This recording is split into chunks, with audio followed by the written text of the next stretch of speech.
So behind me, I have my 24 F450 Platinum, and I traded in my 24 F250 Platinum for a GMC, which I posted that video. It was short-lived. I went back to the 450, but before I did that, I took some parts off of my F250, and one of those parts was actually my Logiq IQ ReadyAir. I don't know what they're called. I'll post a link to them and show you guys a picture, but were my airbags for the truck. Now, I towed a Raptor 352 fifth wheel with that truck. It did great, but one thing was it rode really bad in the rear, and so I decided to get some airbags and upgrade it a little bit. And before I traded the truck in on the GMC, I decided to take a lot of stuff off, and the airbags were one of those. Now, in my last video that I posted, which was me hauling my Brinkley camper to the dealer to get some recall and warranty work done, it's still there. Hopefully we should get it back in the next couple days. I'll give you guys an update on that video. But I measured, and I have about 3 inches or so of sag in the rear, which isn't terrible. This truck has a really beefed up built suspension, and I think it would ride fine, but we're gonna be loading this thing down. The closet's in the front, and I just want to get some extra ride quality out of the airbag. So I love the Logiq IQ or Logiq, however you say them. I love their airbag because it's a dual system setup, so you don't have that axle wrapping that you have with standard airbags. I also have an onboard air compressor that I can use my app for, so we're gonna try to get all that put on today. Make sure I got all the parts. I don't need to order anything or especially fit something. I think I took everything off. The bump stop thing I'm a little concerned with, if I took the bump stop extender off. If not, I might be able to make something work, or we can order that probably super cheap, and I can put it on later before I tow anything. So I have a few concerns, and one is on dualies, you have to worry about the tires getting really close to the leaf spring, and I don't think with this truck, let's lay it here and see. Yeah, I don't think we're gonna have an issue with clearing. On the GMC, the tire here was much closer to the leaf spring pack, and if you went with any sort of upgraded tire size, they did not recommend on dual rear wheels that the Logiq would actually work. And so the ReadyAir dual bag setup comes with 2 bags. They're already pre-mounted to a mountain bracket. They stick right there, and yeah, they just fit flush. It's a nice fit and finish. And with the Fords, the kit that I'm getting is a 23 and up specific. My last truck was a 24. This is still a 24, but it said Super Duty. It didn't just specify F250, F350, non-dual rear wheel. So I think it should be perfectly fine for this truck, but that's my only concern that I have, and we'll get it on there and we'll make sure everything looks good and we're not getting too close, because those bags will kind of stick out past the U-bolt here, and we'll see how that goes. So one thing with the kit is I'm pretty sure the overload spring comes off, and then which will actually shorten your distance on your leaf springs, but we'll have to see. It's a little bit different on the 250 setup. I think this block is much smaller on the 250, so we'll have to look in there and see. But I think with the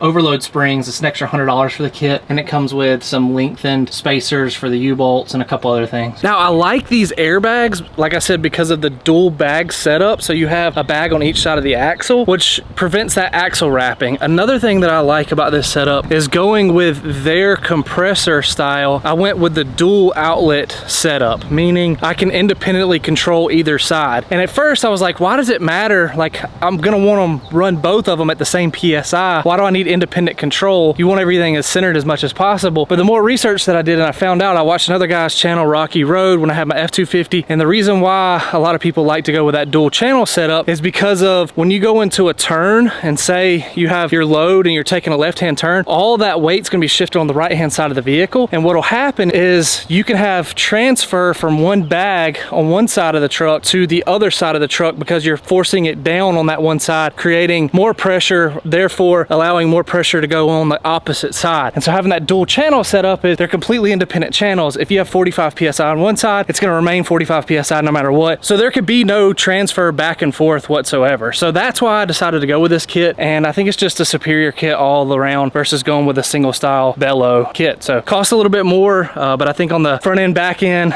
it's going to be a better maintenance thing, better drivability, less concerns with issues and all that kind of good stuff. So let's get to the shop and let's go put it on.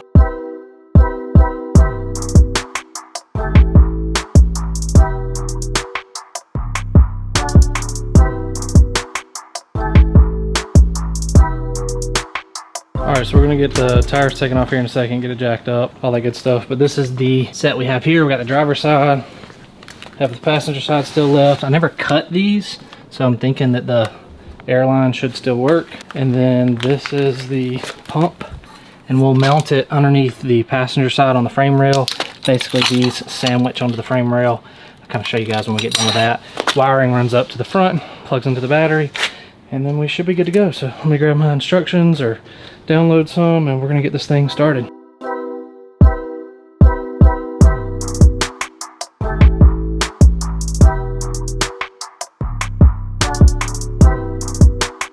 All right, got tires off on either side. Got a jack stand underneath the axle. First step says we gotta take this center pin off right here, and then that overload and everything else is gonna come off of there. We got some spacers to go in there, and then the actual airbag itself will be right here. So we'll start on this side. All right, so we gotta take this big block out of here, and then this is our weight sensor. So it goes there, but we're gonna actually end up relocating it to the bracket that's gonna be down here. So right now this center pin's gotta come out, and all of this stuff has to come out of here. We'll be needing that, and then we have a shorter center pin that's going to be going in here. This one's small? Yeah, it's running.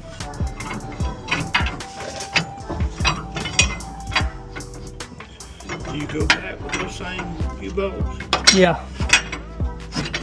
Just, we'll have a spacer on it to make up the difference.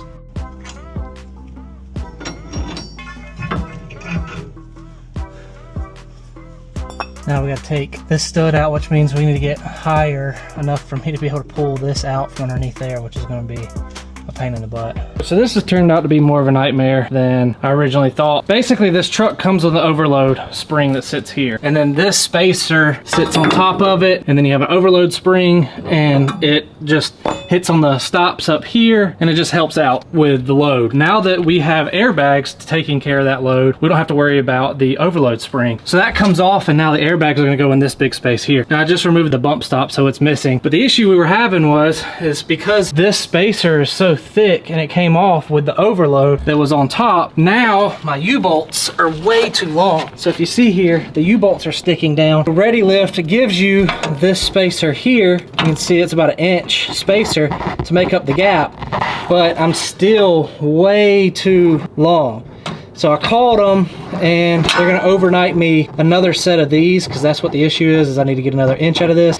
So they're gonna overnight me another set of 8 of these, because I've gotten 4 on each side, and we should be good to go. But yeah, it's just been a nightmare. It's not been easy. I did this same kit on my 250, but the difference in the 250 is this is only like an inch tall versus this is like 2.5 inches tall. And then I also have a thicker, I put in a thicker block here so I could raise the rear up with a lift kit, because I did a leveling kit on the front and I kind of wanted the rear to sit a little bit higher. And yeah, it was much easier because I was expanding this more, which is going to give me less U-bolt down here, but with this kit I'm not, and luckily they're just going to overnight me some parts for free. So it's pretty cool. I wish they would have kind of included it in the package, but I get it. They're not going to sit there and send out a $100 package with every kit if it doesn't need it, so it's kind of wasteful. But I wish they would have given like an option, like, hey, we got a 450, you know. Yeah, so anyway, this has kind of been a nightmare. What I'm going to do now, we got a storm coming in. I'm not going to finish it tonight, and I wasn't smart enough to be able to pull all the way in the door. And so what I want to be able to at least do is put some spacers on this enough where I can torque it down and then be able to back the truck up, at least be able to shut the door, leave, and then come back tomorrow and work on it tomorrow. So yeah, this has been interesting to say the least. So I'm gonna go spend a bunch of money and get a bunch of washers. I need like this much times 7. So I'm gonna get a bunch of these, make up the difference at least to get it put on there tonight, so I don't have to worry about axle wrap or anything else like that. And then hopefully those will be here tomorrow, and then I'll just put those on. But I can do that while the wheels and stuff on. I can do those kind of independently, so shouldn't be an issue there. But yeah, this has been a nightmare. The other issue and differences in the 250, 350, I should say single rear wheel and dual rear wheel setup is this sway bar is in the way. So it makes it very hard to put a jack stand in here, which I haven't been able to. I put the jack stand actually on the axle, brakes are locked, in gear. I also have another jack holding it up. I have a jack stand on that side, but the axles are much shorter than a single rear wheel because the space of where the brakes are and everything else is compacted more because you have more wheel than axle. And so it makes it much more difficult to work in this tiny axle space compared to the SRWs. That's been a little bit of a challenge too, is just figuring out where to put jack stands and all that kind of good stuff to make sure that we're safe. So this has been the bane of my existence, and this is the center pin that actually runs up through the leaf spring pack.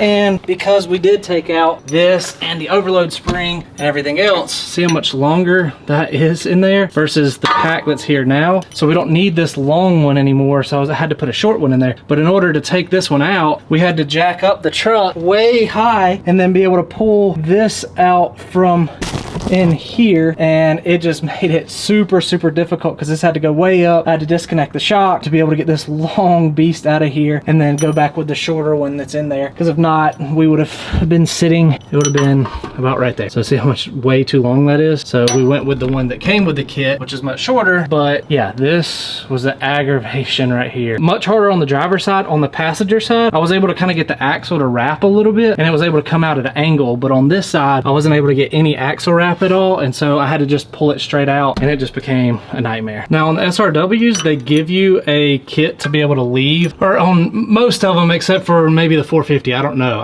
My 250, I was able to leave the stock one in, but it wasn't this long because I didn't have this long of a overload block on top. And so what ended up happening is I was able to put a spacer kind of on top of this, or in between these, and then put the nut back on top, but it was like that much too long. It was about an extra 1.5 inches shorter than this one, and then I used an inch block or spacer on it, and it worked out fine. But with this one, there's no way I could use the stock one at all. Even with the spacer, it was just way too long. Got it in there. Those bolts run from the back. You got 2 there that come out from the factory. One goes in, one goes in, and then you strap around the leaf spring on both sides and tie in your airline right here, and then it's ready to go. Put tires back on, and then do the other side, and then we'll get the compressor in. So this truck's equipped with onboard scales, which is this little plastic piece right here, and with this kit you take it off, it comes off, and then this kit sends you this relocating bracket that actually already got one on here, but it goes on there, that, and then the new relocation bracket that screws into there. So what we'll do is we'll take this, bring it up to here, and then put it on a new bracket, and then tighten it down with 8mm, and then you still keep the onboard scales.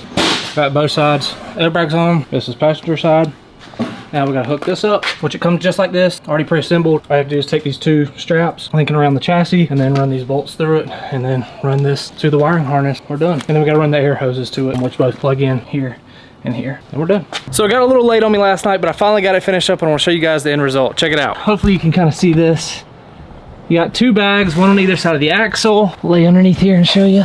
So you got 1 bag on that side, 1 bag on that side. They did end up sending me extra bushings. I had to put 2 bushings there because again, that U-bolt is so long. The really cool thing that I like about this kit is it's all self-contained. It was literally 2 bolts at the top that I had to take out, which I think was for the hitch that goes in the bed. I have to take those 2 bolts out, and there's another installation method if you don't have a hitch installed, which I think is fairly straightforward on how you do that one as well. But there's a threaded nut. I don't know if you can see this here. There's a threaded nut that's attached to this kit, and all you have to do is run the bolt in through the frame, through the back side there, and then it threads that nut on. There's one on that side, one on that side. Then this is your air hose. This is already connected here. All you have to do is, there's a quick connect.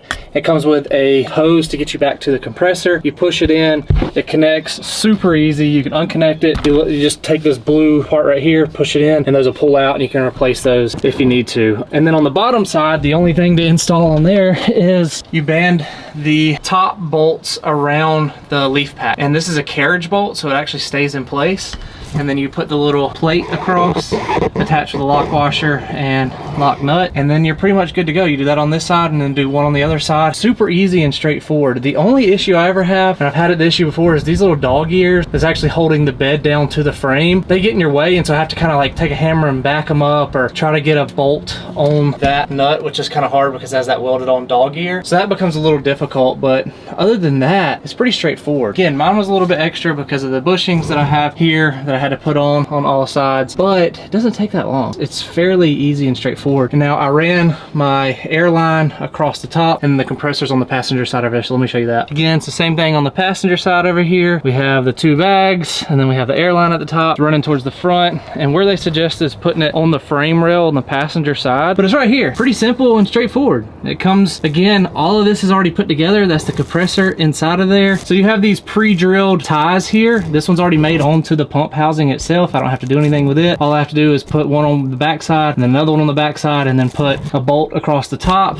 and then a bolt across the bottom, tighten it down, and it sits right there. Now my airlines are ran to it. The one on the left side goes to the driver's side, the one on the right side goes to the passenger side, so it's kind of done for you in the position that it's in right now, because the right is the passenger side, left is driver's side. And then you run the wiring harness up to the battery, which is 2 positive cables, 2 negative cables, and then an orange cable that goes to like an auxiliary, so that way it doesn't keep it draining the battery down. down, but you just run both reds to the positive side of a battery, both negatives to the negative side of the battery, and you're good to go. So that's your wiring harness here, and it just runs towards the front of the cab. I got it zip tied up and kind of out of the way, but it's all super easy. I mean, there's nothing complicated about it. It already comes out with this grommet here. All this is already mounted onto it. It's a self-contained unit, and the beauty of it is you can't see it at all from the outside. You don't see anything. Even when I let the ramps down, that's all that you see is this little piece right here, which is the compressor. The only other thing that I could add to this kit to make it a little bit better is putting an auxiliary air tank on there, because you'll see in a second, I'll show you, I'll air it up, show you what it sounds like, and air it down, show you what it sounds like by using my phone.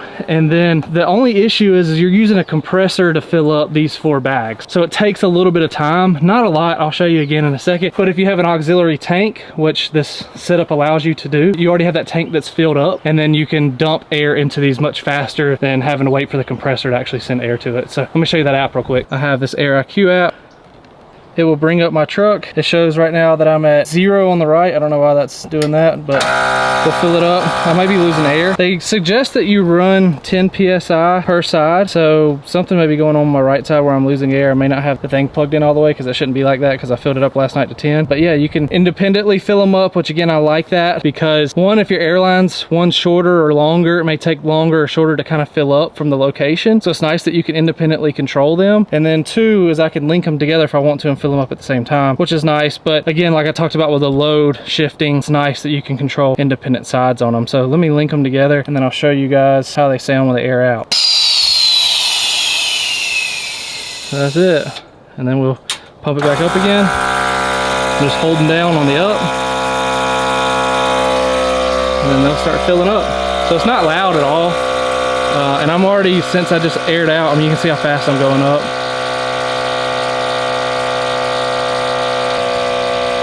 And what you'll start seeing too is the rear of the truck's gonna start going up as I'm airing these up, because I don't have a load in there. So you can actually, we'll watch, this will kind of come down now.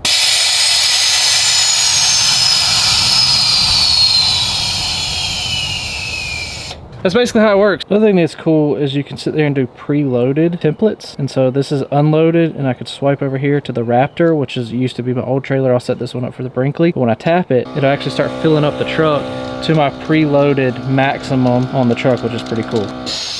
And then when you go to unload it, it'll automatically bring it down to your unloaded weight. Now you can see that the unloaded, when I tap that, brought me to 10 PSI. Pretty neat little feature. Basically just keeps me from having to hold down the arrow going up or down. It gives me the preloaded setup for it. If I'm going unloaded or trailer, if I've got multiple trailer profiles, it just allows me to have multiple profiles in there. Now, I'm not sponsored by ReadyAir or Logiq or any of that. I don't even know how to pronounce it. I think it's Logiq or Logiq. I'm not exactly sure, but I've done a lot of research on these, and it's just the brand that I think fits best for the application. Now, you don't have to have airbags. I like to have them to be able to run a level truck. It's not too squatted in the rear. I don't have to worry about it sitting on the bump stop, which again, it came with a bump stop spacer. Get you a little bit closer to that bump stop, just emergency uses and whatnot. So that way, if an airbag goes out, you can just sit on the bump stop. You're not gonna fall and you fall further. So I think that's why they do a bump stop extension on these things. But yeah, I just like the kit. So do your own research and make sure that's the kit that you want. It's not the cheapest kit on the market at all. I mean, it's a 4-bag setup. I got the compressor. You don't have to have the compressor. So it comes with the hard lines already for you to be able to run hard lines, and most people will put them on their tag, and you'll see people mount like something right here, and they do that so that way if you want to do an external compressor, you can just plug in one on the left side for the driver's side, one on the right side for the passenger side. So then that way you can air it up without having to buy the extra compressor. So it makes it a little bit cheaper, and then you don't have to worry about having the extra compressor and installation and all that kind of good stuff, and it works just as good as long as you don't have a leak. Like apparently I'm leaking down, which I noticed because I just finished this last night, and now we see I have that issue. So more than likely I've got a loose connection probably in the airline somewhere, because I haven't had an issue with airbags before. And again, I've had these things for less than a year, so it's probably going to be covered under warranty if I do have some sort of issue, but I haven't seen any major issues on these, and I don't think I'm going to have a major issue. It's probably installation error on my part. So I'll throw some specs up on the kit that I got on the screen. And feel free to check out their website. Again, this is not a sponsored video. I have no affiliation with them. I don't even have a link where I'm going to get paid or anything like that off of it, but it's just something that I like and figured you guys would enjoy. Maybe it's not worth the extra $1,500 to $2,000 to install this kit to you, but it was something I already had and needed for my other truck that I felt like was better. The reason why I had it for my other truck is because I did a leveling kit on that truck, and I was already sitting level without the load, so putting the load on it just would have just pushed me down even further in the rear. And so with this truck not having a leveling kit on it, I may put one on there eventually, and I'm going to want it to ride ride as level as possible, so I'm not so nose high. So that's my main reason. I may end up getting rid of these wheels and tires and doing a leveling kit, getting something a little bit more beefier and upgraded, and I just want to make sure that I remain level and that my ride's as comfortable as possible. So I think this kit could be right for somebody that wants to level out the front of the truck and maybe not do anything to the rear, go a little bit, you know, beefier, bigger tires, go with some 35s, 37s on your F350, F250, even F450, and you don't have to worry about the squat in the rear as much. So it's just one of those things that just can help you out if you decide to do some upgrades later, and I think it also gives you back some quality of your ride. So you guys let me know what you think. Is this something that you would add to your truck? Is there a better kit out there that maybe I'm missing out on, or is this kind of the best case scenario for what my solution is? Stay tuned, because in the next video we're gonna go pick up the camper, the Brinkley G3950. What you guys saw in the last video, I dropped it off for recalls and warranty work. They've called me, it's pretty much done. We're gonna go pick it up and we're gonna put the airbags to the test. So make sure you're subscribed and you hit that bell, get the notification, so that way you can go see this truck, pick up a 22,500 pound GVW fifth wheel and actually put this thing to the test. So we'll catch you guys next time.